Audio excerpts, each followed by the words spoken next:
Evangelho de João, capítulo 13, versículo 10. Evangelho de João, capítulo 13, versículo 10. Aonde nós podemos ler na palavra de Deus assim: Jesus respondeu-lhe: quem já se banhou não precisa lavar nada, a não ser os pés, pois quanto ao mais, está todo limpo. Quem já se banhou não precisa lavar nada, a não ser os pés, pois quanto ao mais, está todo limpo. E vocês estão limpos, mas não todos. Vocês estão limpos, mas não todos. Eu vou contextualizar vocês aqui no que está acontecendo e aí compartilhar com vocês algumas coisas que Deus me surpreendeu. Ontem eu estava numa reunião de pastores, começamos muito cedo e terminamos já de noite. Foi um momento muito especial, onde nós tivemos a oportunidade de sermos ministrados por grandes homens de Deus. E conversando com um pastor que ali estava, reverendo Claudinei, da nossa igreja aqui de Londrina, nós estávamos conversando a respeito da palavra de Deus. E ele me fez lembrar desse texto, de João 13, versículo 10, aonde Jesus fala para Pedro que ele não precisa tomar banho de novo, mas que é necessário lavar tão somente os pés. Meus irmãos, é impressionante porque quantas e quantas vezes nós lemos a palavra de Deus, fechamos a Bíblia com a certeza de que nós não aprendemos nada. Mas existem dias especiais. Olhamos para um texto na palavra de Deus e a gente tenta progredir na leitura para lermos um pouco mais. E o Espírito Santo nos faz retornar ao mesmo texto, para que os nossos olhos estejam fixados naquele trecho da palavra de Deus, porque é naquele trecho da palavra de Deus que o Espírito Santo quer ministrar ao nosso coração. E eu li esse texto, e eu li de novo, e eu li outra vez. E Deus começou a me fazer enxergar algumas coisas aqui, meus irmãos, profundas, que tiveram um poder impressionante de me fazer enxergar algumas coisas muito importantes que eu já li, eu já preguei nesse texto, mas que eu ainda não conseguia ver, não conseguia enxergar.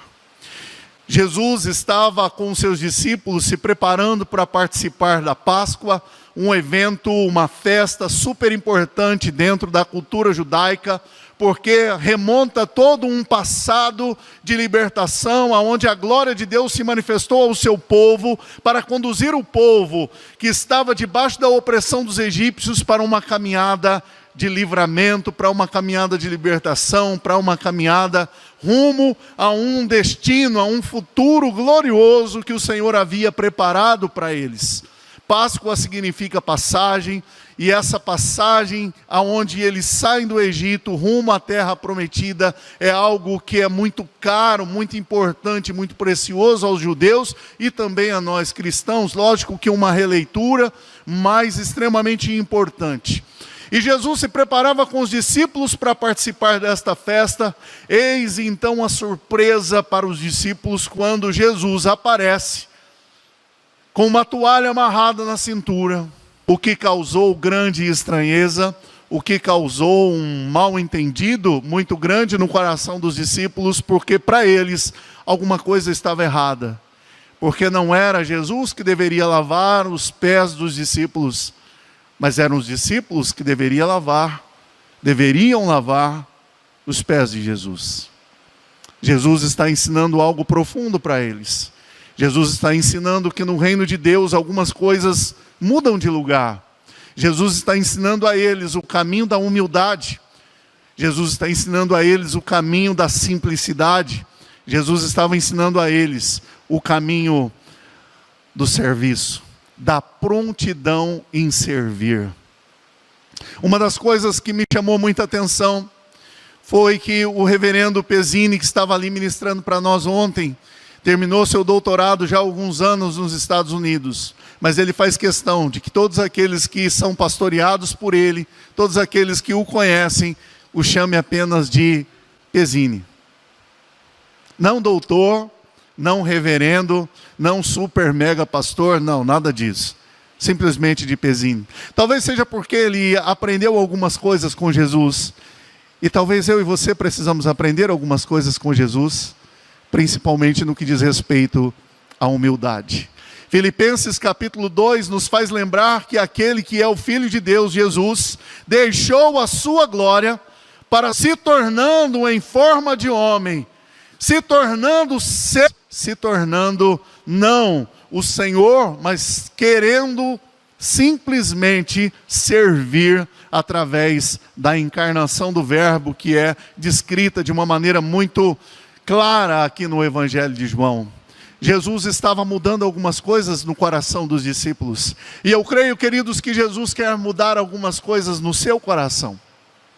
Jesus vai ensinar os discípulos que maior não é aquele que é servido, como a cultura e a sociedade nos ensina, mas que maior, mais importante, é aquele que serve. Mais importante é aquele que está aos pés. Eu sei que muitas pessoas estão preocupadas com o quanto elas têm razão, com o quanto elas têm direito, com o quanto elas são importantes e que devem ser valorizadas. Olhe para mim e deixa eu dizer algo para você. Você tem valor. Jesus morreu por você, porque você tem grande valor aos olhos de Deus. Mas o grande problema, meus irmãos, é que as pessoas que não têm consciência de o quanto que são amadas e o quanto que são importantes, infelizmente elas insistem em mostrar algum valor. Se Jesus não tivesse plena consciência de quem ele era, meus irmãos, ele teria caído na tentação do diabo lá no deserto. Se Jesus não tivesse convicção de quem ele era, ele não teria se colocado aos pés dos discípulos.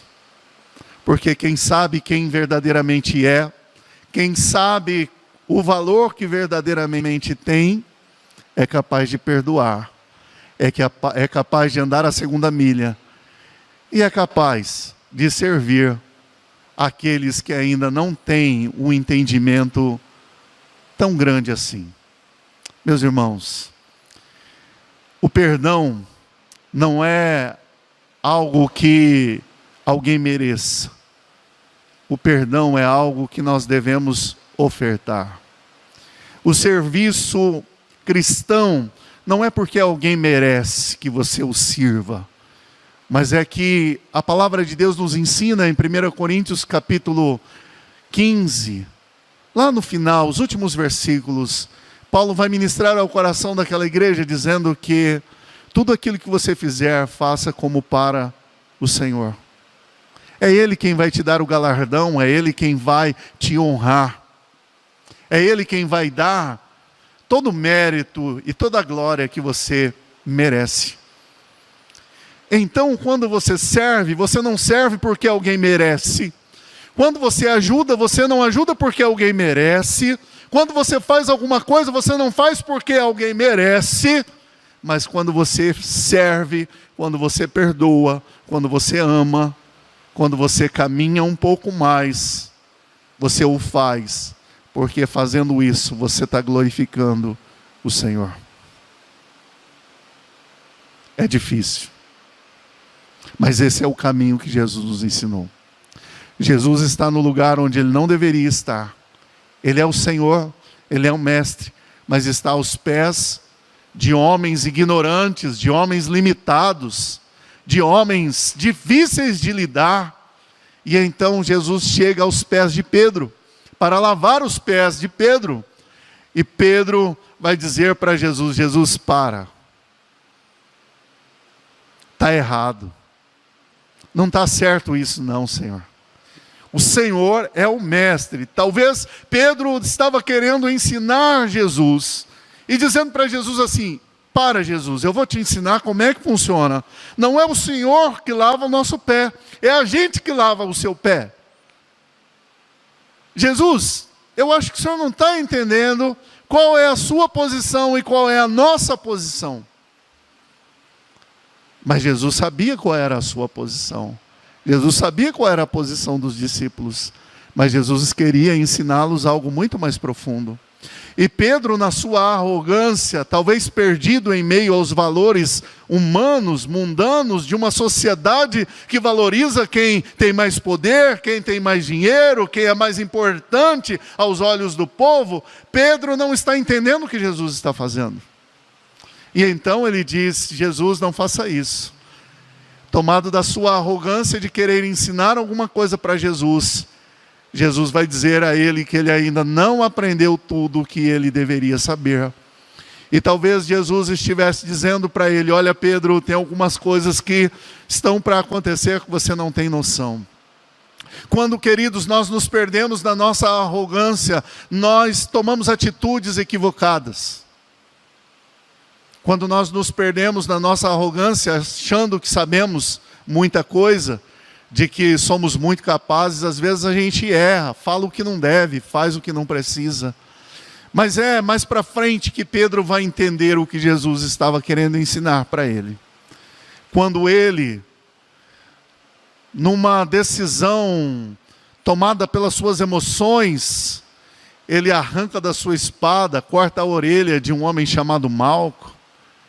É no calor das emoções que Pedro, ao invés de dizer eu conheço Jesus, Ele é o meu Senhor, Ele é o meu Salvador, ele vai dizer por 3 vezes, eu não o conheço.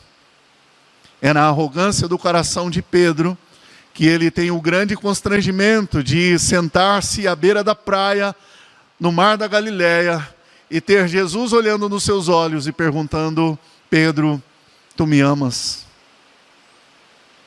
Meus irmãos, precisamos aprender a conhecer Jesus, a caminhar com Jesus. E precisamos aprender a nos submeter a conhecer Jesus, a caminhar com Jesus. E precisamos aprender a nos submeter ao ensino de Jesus. Jesus está dizendo para Pedro: Pedro, se você não me deixar lavar os seus pés, você não tem parte comigo, Pedro.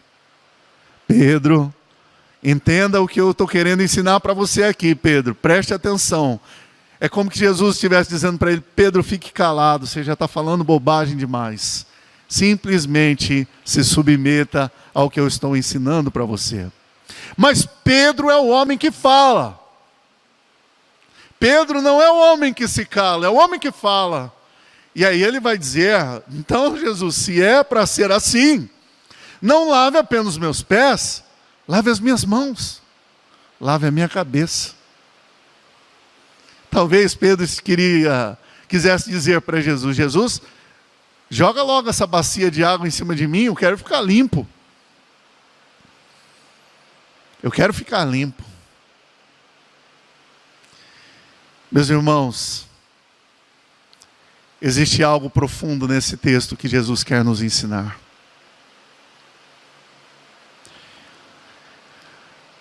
Quando eu estava meditando sobre esta palavra, 2 aves lindas e preciosas me vieram à mente, que serve para ilustrar de uma maneira muito clara o que esse texto tem para nos ensinar. O flamingo e a garça.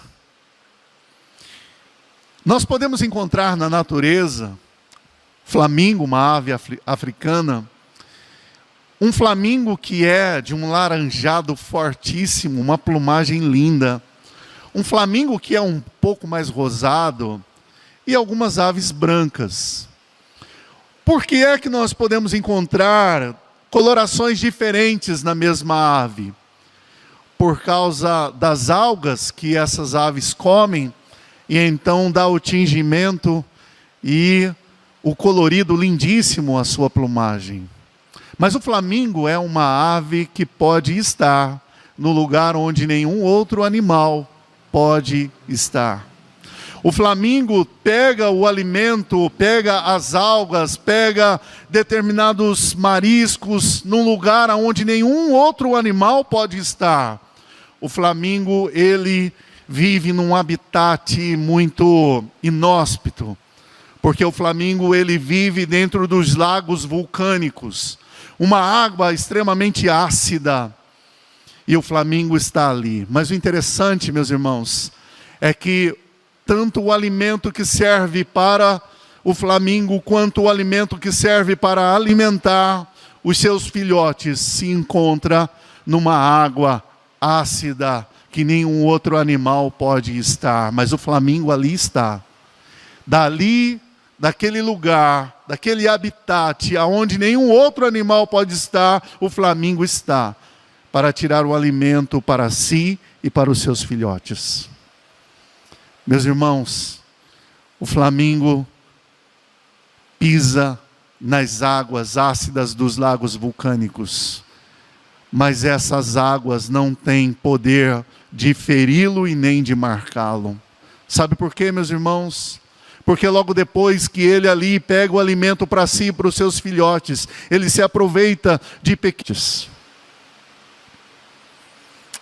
Há uma canção um pouco diferente, não é uma canção que eu acostumo ouvir, é um hip hop, é uma canção bem diferente. E eu me deparei com a letra de uma canção que me chamou muita atenção, porque diz assim, o refrão: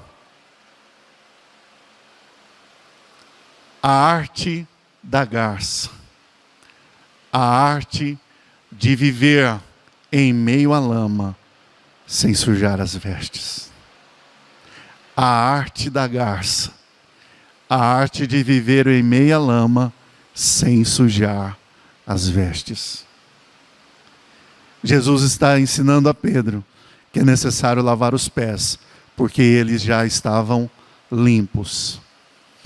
Com essa palavra, querido, sabe o que é que Jesus estava querendo ensinar a eles? Que eles já haviam, a condição deles era uma condição de homens limpos pela palavra de Jesus, como Jesus vai ensiná-los lá no capítulo 15, na oração que Jesus faz ao Pai, no capítulo 17 do Evangelho de João, no capítulo 15 do Evangelho de João. Jesus está dizendo a Pedro e aos discípulos: vocês estão limpos pela palavra, mas ainda é necessário que vocês lavem os pés. E é por isso que Jesus estava lavando os pés dos discípulos. O que Jesus estava ensinando a Pedro, meus irmãos, é que apesar de nós termos o nosso nome escrito no livro da vida, apesar de nós termos nossos nomes escritos lá, apesar de nós termos sido alcançados pela graça transformadora e salvadora de Deus, ainda assim, meus irmãos, estamos nesse mundo onde nós encontramos todo tipo de pecado, nós encontramos todo tipo de sentimento ruim, nós nos deparamos com situações das mais complexas e mais terríveis possíveis. Nós nos deparamos com realidades que podem nos desviar pelo caminho. Por isso, meus irmãos, Jesus chama os seus discípulos para um momento de reflexão. Os pés estão sujos, o corpo está limpo. Jesus faz com que os discípulos parem para pensar sobre aquilo que está ao seu redor, sobre as coisas que estão acontecendo ao seu redor, para que estas coisas não venham contaminar o coração dos seus discípulos. Deixa eu te contar uma história, lá do Antigo Testamento. O livro de Daniel fala para nós a respeito do próprio Daniel e a respeito dos seus amigos. Eles viviam muito bem na corte, eram nobres que viviam na corte de Jerusalém. Eram homens importantes que exerciam uma função muito importante dentro do reino de Judá. Mas eis que a Babilônia entra com uma fúria absurda, toma tudo aquilo que tem de valor na Babilônia e leva como escravos os melhores, os filhos mais importantes de Jerusalém, dentre eles Daniel, Sadraque, Mesaque e Abidnego. E quando eles chegam lá, logo no primeiro capítulo do livro de Daniel, nós vemos esses homens sendo desafiados. E ali diante deles, eles que estavam dentro de uma prisão, eis que o inimigo vai trazer a eles algo muito bom, muito interessante, muito sedutor. O inimigo vai trazer a comida que vinha da mesa do rei para que eles comessem.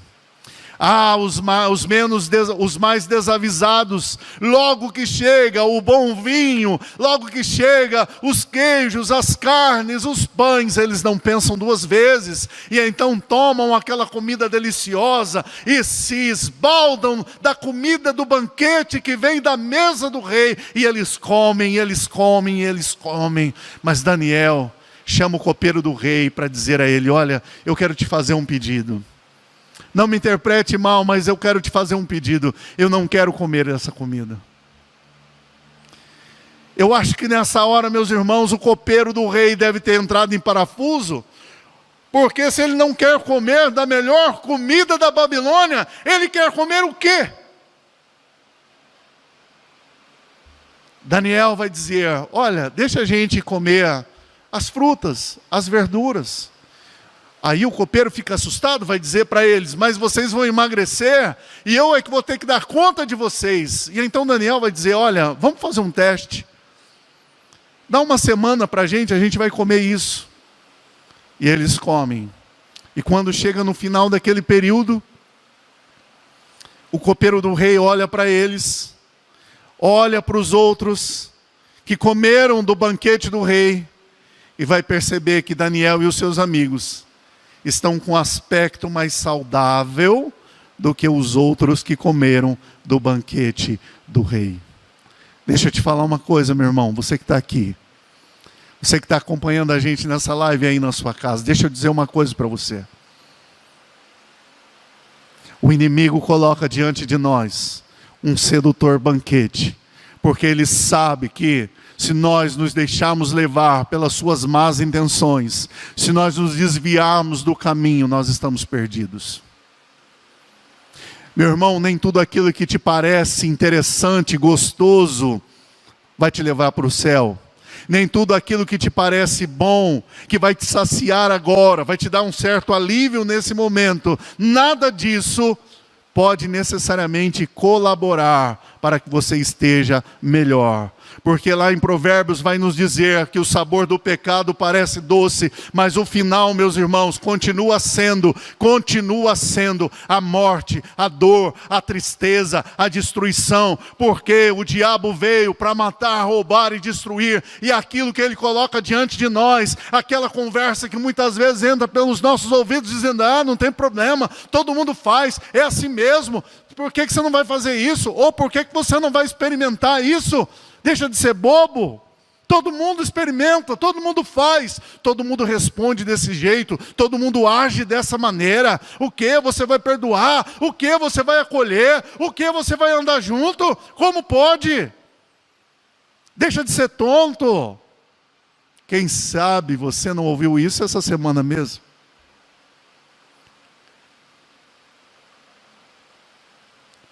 Mas eu preciso lhe dizer,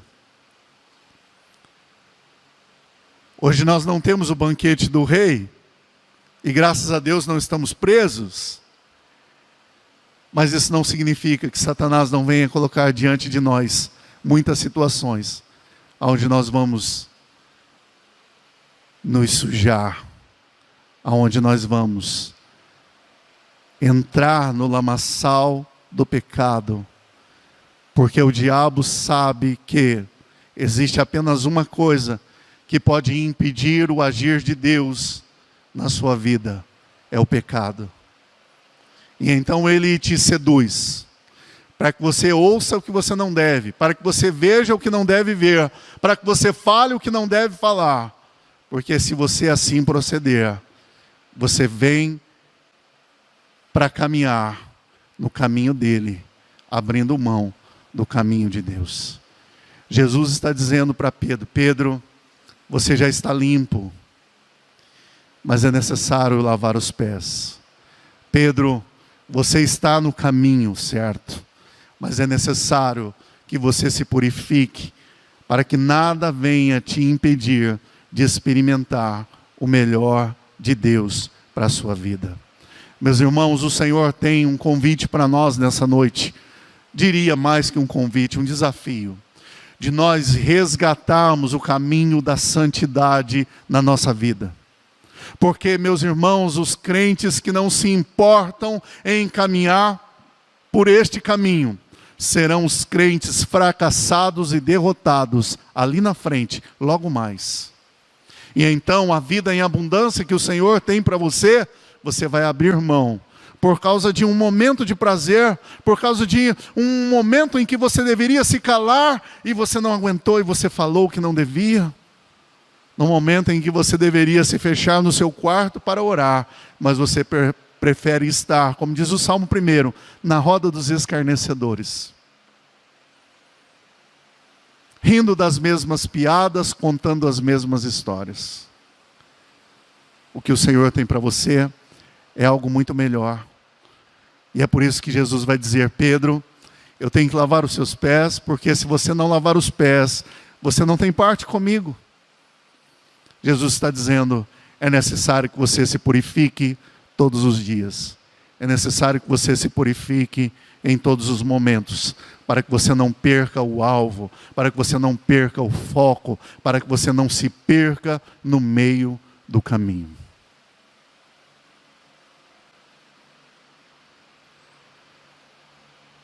Havia um ritual de purificação, onde todo judeu, antes de entrar em casa, ele precisava lavar as mãos, assim como eu e você fazemos hoje, né?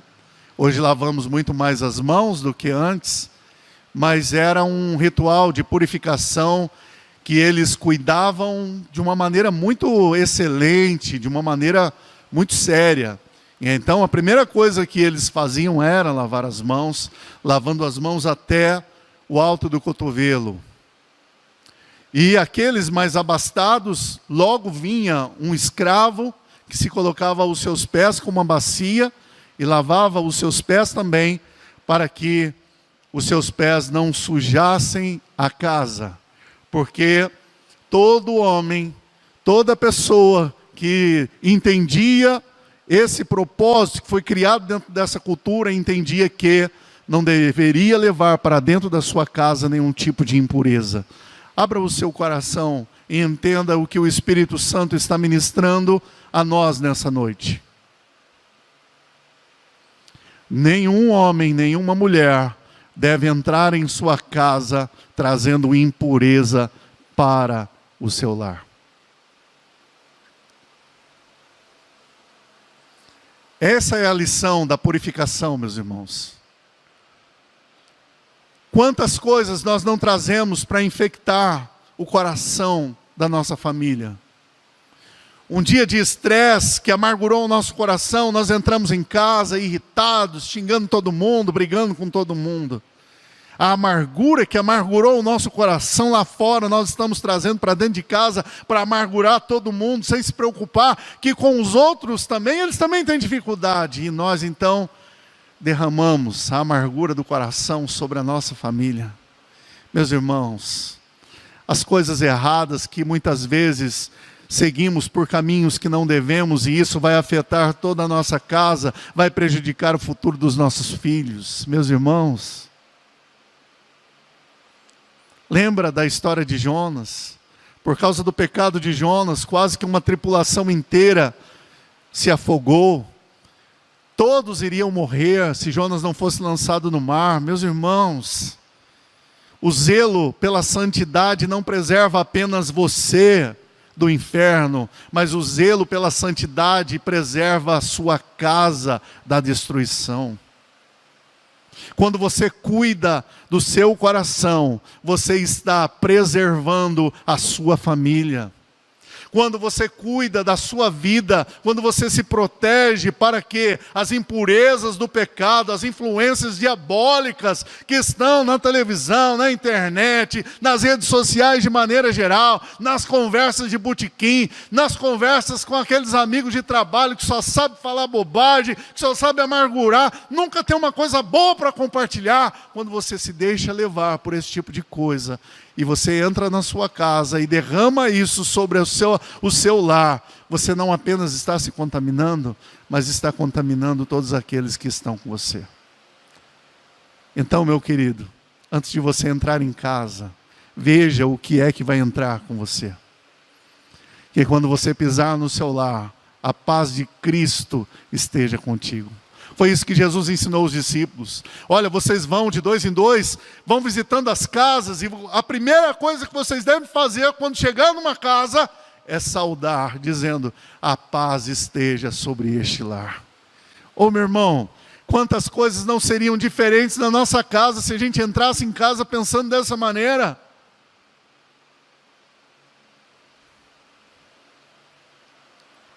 É necessário lavar os pés, sim. É necessário lavar o coração. É necessário se purificar para não contaminarmos aqueles que estão conosco.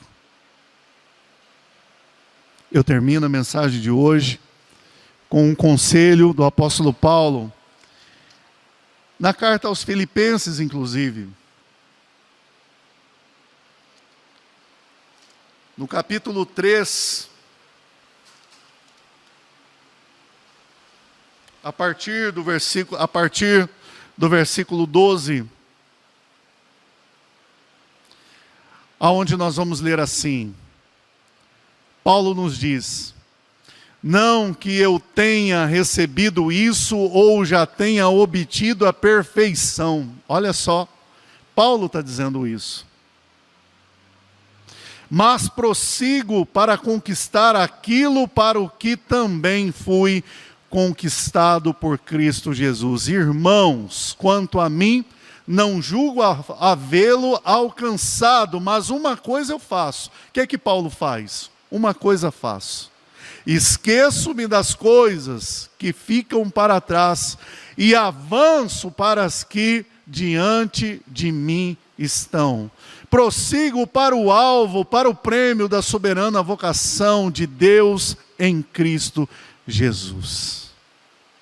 Ele diz: deixo o passado para trás, para não perder o que está diante de mim. Eu avanço caminhando para frente e olhando para o alto, para não perder aquilo de mais precioso que me foi concedido.